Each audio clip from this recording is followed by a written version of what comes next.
감사합니다. 축복합니다. 한 번 더 할게요. 함께 예배드리게 되어 기쁩니다. 네, 감사합니다. 지피지기면 백전 불태라는 말이 있습니다. 우리가 흔히 알고 있는 말은 지피지기면 백전 백승, 백전무패 이렇게들 많이들 알고 계실 거예요. 근데 사실 진짜는 지피지기면 백전 불태라고 하는데, 이 뜻이 적을 알고 나를 알면 100번 싸워도 위태롭지 않다라는 말입니다. 이거는 손자병법에 나오는 말인데요. 적을 알고 나를 알면 이제 어떤 싸움에 되든 간에 걱정이 없다, 그러니까 덜 위태하다, 이런 느낌이라고 이야기를 하더라고요. 제가 이 말을 읽으면서 두 가지를 중요하게 봐야 되겠다라는 생각이 들었습니다. 하나는 뭐냐면 적을 아는 것, 그 다음에 두 번째는 나를 아는 것. 이것만 할 수 있으면 우리는 좀 불완전한 인생들 아닙니까? 우리는 미래에 대해서 다 확실하지 못하는 사람들 아니에요? 그러다 보면 우리에게 조금 덜 위태롭게 이 땅을 살아가는데 도움이 되지 않을까라는 생각을 했습니다. 그래서 그럼 우리의 적은 누구냐? 우리가 알고 우리가 또 정말 싸워야 될 적은 누구냐? 우리의 적은 누굴까요? 마귀 사탄 벌써 다 나오셨어요. 맞습니다. 마귀 사탄이 맞고요.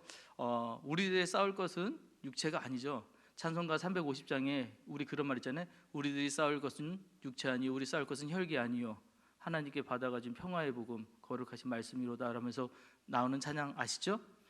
우리가 싸울 것은 혈기가 아니래요. 혈기가 뭐예요? 내가 가지고 있는 의, 내가 옳다고 생각하는 그것을 가지고 기치로 삼아서 이것에 틀린 것들은 정말 아니야 라고 구분짓고 나누는 모든 행동들이 다 혈기예요. 근데 그렇게 싸우는 게 우리의 적이 아니라는 것입니다. 때로는 다른 생각들이 갖고 있을 수도 있고 다른 생각들로 인해서 결과도 바뀔 수도 있는 거거든요. 그래서 인생이 다양한 거잖아요. 또 하나 뭐예요? 우리가 싸울 것은 육체가 아니래요. 육체라고 하면 헬라어로는 사르크스라고 그러는데 고깃덩어리거든요. 그래서 그 육체, 그냥 상관없는 어떤 다른 개체 생각하시는데 그런 사르크스가 아니라 정말 다른 육체, 그러니까 내 이웃이에요. 내 몸 같은 사람들. 그런 육체와 나는 싸울 사람들이 아니에요. 싸울 게 아니라는 거예요. 우리의 적이 그런 사람들이 아니라는 거예요. 그러니까 내가 사람을 대할 때는 싸울 사람이 아니라 인간은 긍휼히 여길 대상이라고 얘기했잖아요. 사랑해 줘야 될 대상, 인정해 줘야 될 대상, 품어 줘야 될 대상. 그것이 바로 육체예요. 그래서 우리가 싸울 것은 여기가 아니에요. 그럼 진짜 싸워야 할 건 뭐냐? 답이 나왔지만 사단입니다. 마귀예요. 마귀랑은 싸워야 돼요. 그럼 이 사단이랑은 왜 싸워야 되느냐? 저기 지금 쓰여 있는 글 보이시나요? 네, 사단은 틈을 타고 들어온대요. 사단이 여기서 살아요. 틈 사이에서. 사단의 다른 말로는 디아볼로라고 합니다. 디아볼로스라고 하는데 디아라는 뜻이 뭐냐면 사이라는 뜻이고요. 볼로스가 해방하는 자라는 뜻이에요. 이 사단의 역할이 뭐냐? 참석군 해방하는 자입니다. 그럼 이 사단이 뭘과 뭐를 해방하느냐? 당연히 우리 하나님과 우리 사이를 해방해요. 그래서 이 조금의 틈이도 벌어지기 시작하면 이 사단은 정말 잡아먹을 듯이 공격하는 거예요. 우는 사자와 같이 기다리고 있는 게 이 사단입니다. 우리 사단은 반드시 우리가 싸워서 이겨야 될 존재예요. 하지만 앞서 말했지만 사람은 아니에요. 그리고 우리가 가지고 있는 의는 싸워야 될 것이 아니에요. 우리가 이 사단하고는 싸워야 됩니다. 자, 이제 그러면 적은 알았어요. 맞죠? 저 너무 어렵게 설명하나요? 적은 아셨어요. 이제 나를 아시면 돼요. 나의 정체성. 그럼 나는 누구예요? 적은 이제 알았는데 나는 누구예요? 한마디로 본인이 누구라고 이렇게 딱 정의하실 수 있는 분 계신가요? 정의가 돼야 맞는 거잖아요. 그죠? 근데 한마디로 나를 정의하기가 조금 애매한 부분들이 많이 있습니다. 왜 그럴까요? 한 번도 그렇게 안 해봐서 그래요.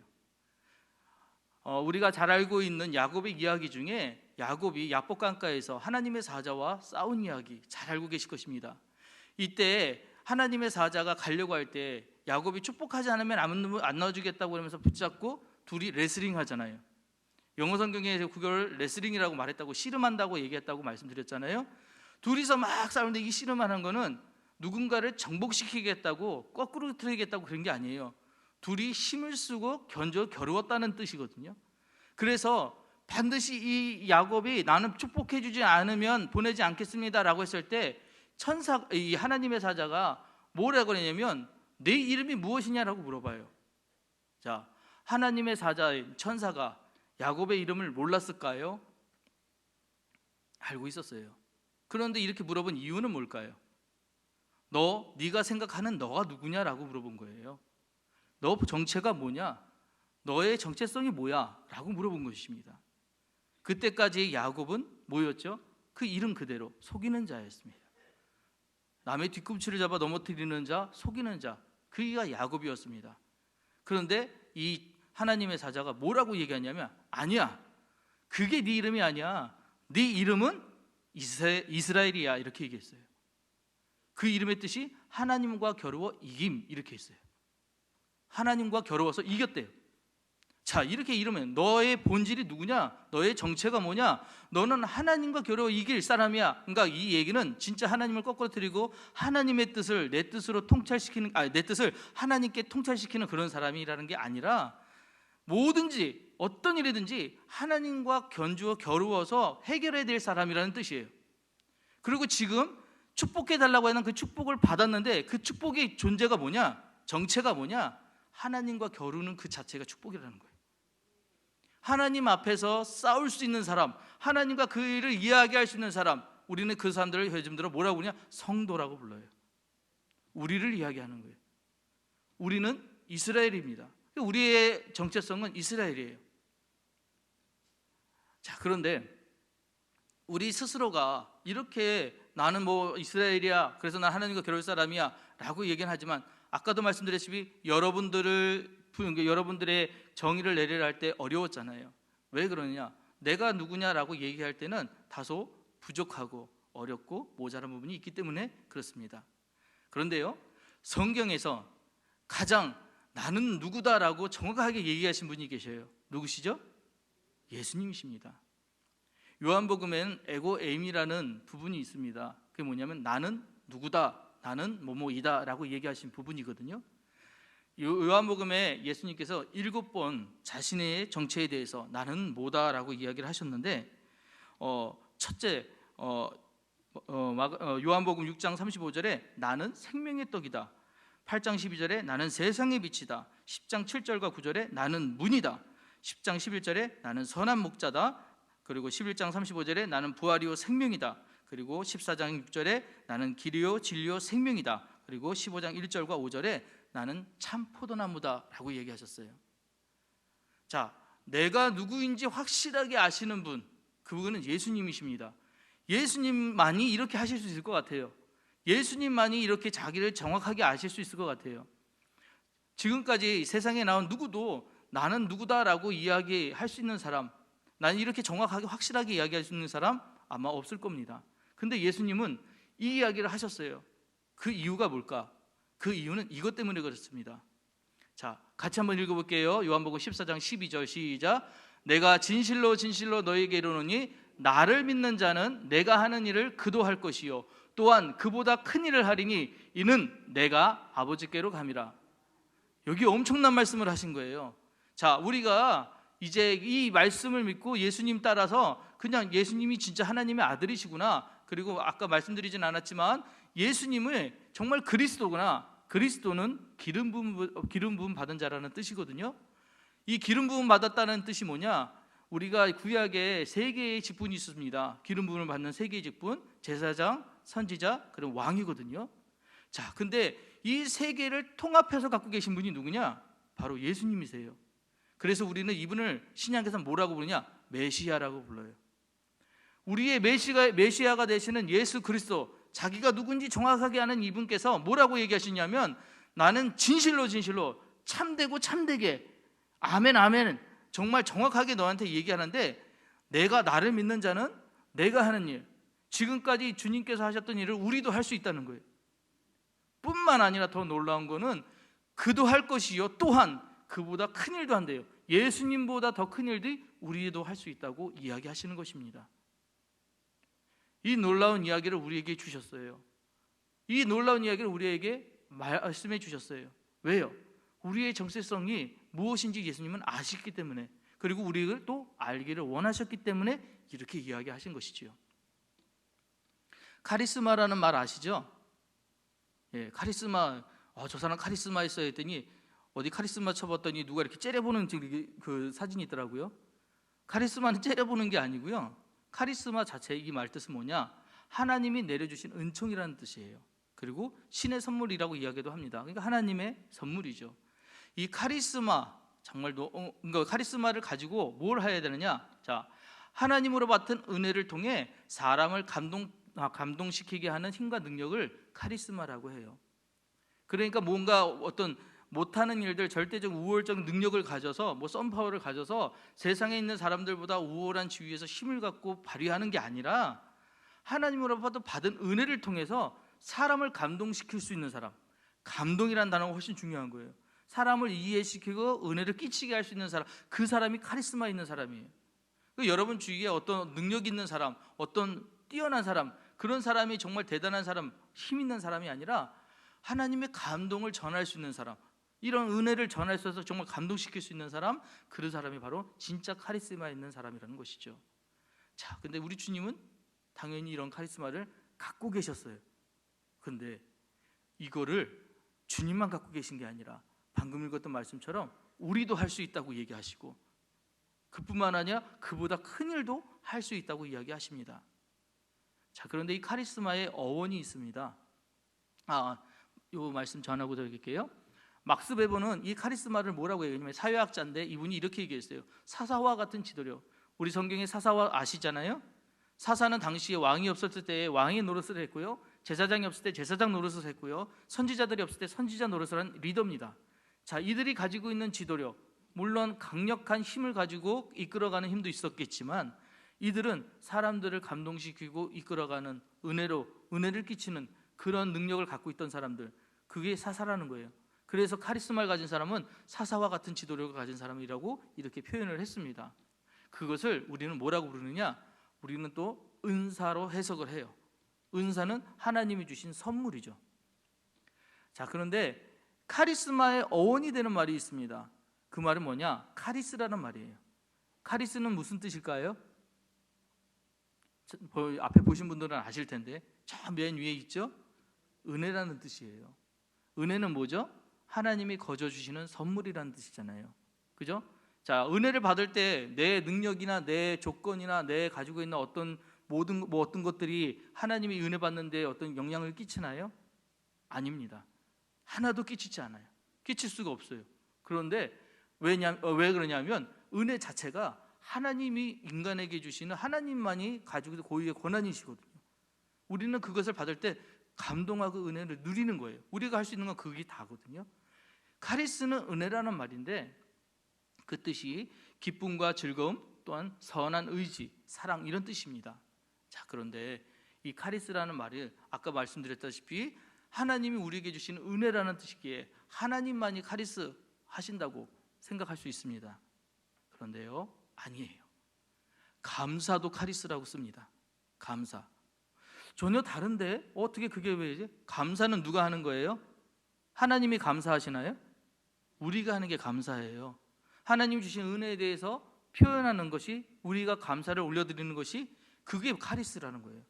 이 이야기를 바울은 로마서 6장 17절, 로마서 7장 25절, 고린도서 2장 14절, 고린도서 8장 16절, 고린도서 9장 15절에 감사를 전부 다 이 헬라어 카리스로 썼어요. 그 이야기는 뭐냐? 카리스가 하나님의 은혜이지만 은혜에 대한 감사의 표현도 카리스다. 결국 은혜, 카리스라고 하는 이 단어는 하나님이 주신 것 플러스 우리가 드리는 감사가 더해져서 우리는 이걸 뭐라고 부르냐? 믿음이라고 부르는 거예요. 하나님께 대한 믿음, 그것만큼 우리가 누리는 것, 그 사람들에게 주시는 은사가 바로 카리스마라는 거죠. 그래서 우리는 은혜에 대한 반응, 그걸 어떻게 하느냐? 믿음인데, 믿음은 하나님의 은혜에 대한 사람의 올바른 반응입니다. 우리가 하나님을 제대로 믿는다면, 하나님 은혜에 대해서 정말 감격을 느끼고 있다면 그 믿음이 안 자랄 수 없다는 얘기예요. 그 믿음이 적을 수 없다는 얘기입니다. 하나님이 정말 우리에게 베풀어 주신 은혜가 너무 크고 그것이 감동적이고 그게 엄청나다는 것들을 내가 알고 있는 사람이라면 안 믿을 수가 없다는 얘기예요. 믿음 자체가 하나님이 주신 은혜에 대한 반응이거든요. 그거에 대한 반응. 자, 그래서 에베소서 2장 8절 말씀 잘 보이시나요? 좀 작죠? 네, 같이 한번 읽어보겠습니다. 너희는 그 은혜에 의하여 믿음으로 말미암아 구원을 받았으니 이것은 너희에게서 난 것이 아니요 하나님의 선물이라. 자, 이게 순서가 있어요. 하나님이 우리에게 먼저 은혜를 베풀어 주셨습니다. 그거는 누구나 다 동의하시는 일이에요. 자, 근데 그 은혜에 대해서 은혜 받았네, 아이고 뭘 이런 걸 다 이렇게 하면 안 된다는 거예요. 받은 것에 대한 내가 믿음으로 반응하는 거예요. 그러면 하나님이 그거에 대해서 결과로 또 하나 주시는 것이 있는데 그게 바로 구원이라는 것입니다. 우리가 은혜 받았습니다. 은혜 받은 대로만 그냥 받았으니까 가만히 있으면 안 되고 그 받은 것에 대한 믿음이 분명히 자라나야 되고 성장해야 되고 믿음의 크기가 있어야 된다는 얘기예요. 그것에 따라서 우리가 이어지는 것, 결과, 믿음에 의한 결과가 뭐냐? 구원이라는 것입니다. 근데 이 모든 것들이 다 뭐라고 얘기하냐? 하나님의 선물이라고 이야기하고 있는 거예요. 그러니까 하나님이 이걸 원하신다는 거예요. 여러분도 선물 원하시잖아요. 별로 안 원하세요? 난 선물 누가 이렇게 주는 거 좋아해요. 받는 것도 좋아합니다. 자, 근데 선물을 받고 싶은데 내가 이거 줘 저거 줘 저거 줘 이렇게 정해놓고 받는 사람도 있다고 하더군요. 그러나 선물은 주는 사람 마음이잖아요. 맞지요? 선물은 주는 사람 마음이에요. 근데 하나님은 정말 놀라우신 게 뭐냐? 이 선물을 그냥 너 이거 가져 너 이거 가져 아니에요. 그에게 맞는 대로, 그가 필요한 대로, 그의 사정에 따라서 이 선물을 주신다는 거예요. 정말 정확하게요. 때에 따라서 이렇게 주시는 게 하나님의 사랑이에요. 이게 은혜예요. 그리고 거기에 대한 믿음을 우리가 당연히 반응해야 된다는 것이죠. 그래서 은혜 더하기 믿음은 구원입니다. 우리가 예수님 믿고 천국 가는 거를 매일 우리 주일학교 때부터 들어서 알고 계실 거예요. 과정이죠. 그런 과정이 있습니다. 근데 그 과정 중에 그냥 예수님 믿었다고 우리가 은혜로 받았다고 구원으로 이어지지 않습니다. 반드시 그에 대한 우리 믿음이 있어야 돼요. 하나님의 말씀에 대한 믿음이 있어야 돼요. 그 말씀을 따르고자 하는 결단과 헌신과 이런 모든 시간들의 투자도 있어야 됩니다. 예배요, 편한 시간은 아니시잖아요. 하지만 예배에 왜 이렇게 나오세요? 왜 예배에 참석하려고 하세요? 예배를 통해 하나님과 교감이 있기 때문에 오시는 거잖아요. 이 자리에 하나님에 대한 은혜가 있기 때문에 나오시는 거잖아요. 이게 믿음의 반응이거든요. 힘들지만 가요. 어렵지만 가요. 죄송하지만 제가 우리 아들 얘기 한 번만 할게요. 어제 밤에 새벽 2시인데 방해를 살짝 자나 안 자나 하고 문을 열어봤는데 푸시락 그러는 거예요. 그래가지고 너 뭐하냐 그랬더니 잠이 안 와서 깼다는 거예요. 그래서 너 왜 깼냐 그랬더니 내일이 기대가 돼서 다음 날이 기대가 돼서 잠이 안 온대요. 자라고 그러고 나왔는데 가만 생각해 보니까 저도 그랬더라고요. 다음 날 소풍을 가거나 좋은 일이 있으면 잠이 안 와요. 그죠? 기대하고 있잖아요. 그게 뭐예요? 믿음의 반응들이거든요. 내일 내가 주님을 만나야지, 내가 내일 뭔가 은혜를 얻어야지, 이런 기대들이거든요. 그거 있으면 어려워도 가잖아요. 힘들어도 하잖아요. 분명히 오늘 교회 와가지고 졸았을지 몰라요, 이렇게. 그런데 그럴지언정 좋은 거예요. 기대하고 기다리는 게 좋은 거예요. 그래 힘들지만 버티잖아요. 그래도 하려고 하잖아요. 그게 믿음의 반응들이라고요. 우리가 이 자리에서 하나님 앞에 올바른 반응들 하는 거, 이게 당연한 것이라는 것이죠. 특별한 것이 아니라 당연한 것이라는 것이죠. 자, 정체성이란 말이 있습니다. 이제 이것을 설명해 드리려고 말을 좀 돌려왔어요. 자, 정체성은 변하지 아니하는 존재의 본질을 깨닫는 성질 또는 그 성질을 가진 독립적 존재라고 얘기합니다. 이 말이 어려운데 간단히 얘기하면 그래요. 나를 가장 나답게 이야기하는 게 나라고 얘기할 수 있는 게 정체성이에요. 그러면 여러분은 뭐라고 이야기할 수 있습니까? 여러분 자신을 뭐라고 얘기할 수 있습니까? 물론 내 이름은 안요한이고요. 저는 목사입니다. 이렇게 설명할 수도 있을 거예요. 그런데 진짜 우리의 정체는 뭐냐? 우리의 본질은 뭐냐? 우리의 믿음의 정체는 뭐냐? 바로 그리스도인이라는 것입니다. 우리의 최상의 정체, 우리가 진짜 마지막 끝까지 가져가야 될 우리의 정체는 그리스도인이에요. 그 얘기는 뭐예요? 그리스도를 끝까지 따르는 사람들이라는 거예요. 예수님이 하셨으면 우리도 하는 거예요. 예수님이 안 하셨으면 우리도 안 하는 거예요. 예수님이 명령하셨으면 지키는 거예요. 예수님이 싫어하시면 안 하는 거예요. 그게 그리스도인입니다. 아무쪼록 이해하게 되는 모든 성도님들, 이 자리에 계신 성도님들은 진짜 믿음의 정체성들을 잘 세우셔서 내가 누구인지를 확실하게 아시는 그 부분이 있다면 절대 세상에 넘어지지 않으실 거라고 확신합니다. 어떠한 교리가 와도, 어떠한 뭐 이론이 있어도 예수님 믿는 그 믿음에 흔들림이 없으면, 내가 예수님을 따라가는 그 길에 내가 확신이 있으면 그건 어렵지 않아요. 내가 할 길 가면 되니까. 얼마 전에 중고등부 애들 2단 교육 좀 해달라고 그래가지고 2단 교육을 하러 갔는데 우리나라 2단 찾다가 깜짝 놀랐어요. 400몇 개가 나오더라고요. 그 많은 전기에서 이거는 뭐가 어때요? 이거는 뭐가 어때요? 따지려고 들으니 너무 힘들어요. 근데 확실하게 구별할 수 있는 단 한 가지가 있더라고요. 내가 믿고 있는 예수를 바로 알면 다른 게 필요가 없어요.